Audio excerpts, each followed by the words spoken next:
மத்திய அரசின் உயரிய விருதுகளான பத்ம விருதுகள் ஒவ்வொரு ஆண்டும் பல்வேறு பிரிவுகளை சார்ந்தவர்களுக்கு அறிவிக்கப்பட்டு வருகிறது. அந்த வகையில் 2025ஆம் ஆண்டுக்கான பத்ம விருதுகள் 23 பெண்கள் உட்பட 139 பேருக்கு அறிவிக்கப்பட்டது.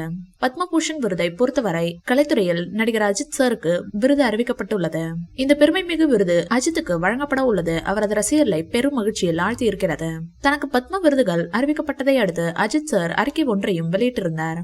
அந்த அறிக்கையில் இந்திய குடியரசுத் தலைவரிடமிருந்து மதிப்பிற்குரிய பத்மபூஷன் விருதை பெறுவதில் நான் மிகவும் பெருமை அடைகிறேன். இந்த மதிப்பிற்குரிய மரியாதையை வழங்கிய பிரதமர் மோடிக்கும் குடியரசுத் தலைவர் திரௌபதி முர்முவுக்கும் மனமார்ந்த நன்றியை தெரிவித்துக் கொள்கிறேன். இந்த அங்கீகாரத்தை எனக்கு கிடைத்த பாக்கியமாக கருதுகிறேன் என கூறியிருந்தார் அஜித் சார். இந்த விருதை வாங்கிய என் ஆரோயர் நண்பா வாழ்த்துக்கள் என வீடியோ மூலம் வாழ்த்தியுள்ளார் நடிகரும் தாவேக கட்சியின் தலைவருமான தளபதி. இந்த விருதுக்கு நீங்க நிகரானவர் என வாழ்த்தியுள்ளார் தளபதி விஜய். இயக்குனர் ஹெச் வினோத் இயக்கத்தில் தளபதி விஜய் நடிக்கும் இறுதி படமான ஜனநாயகன் படத்தில் தளபதி விஜய்க்கு ஜோடியாக பூஜா ஹெக்டே நடித்து வருகின்றார். படத்துக்கான படப்பிடிப்பு வேலைகள் நடந்து வரும் நிலையில் தளபதி விஜய் அரசியலின் பக்கம் முழு கவனத்தையும் செலுத்தி வருவதால் 15 நாட்கள் மாத்திரமே படப்பிடிப்பிற்காக ஒதுக்கியதாக செய்திகள் வெளியாகியிருந்தது.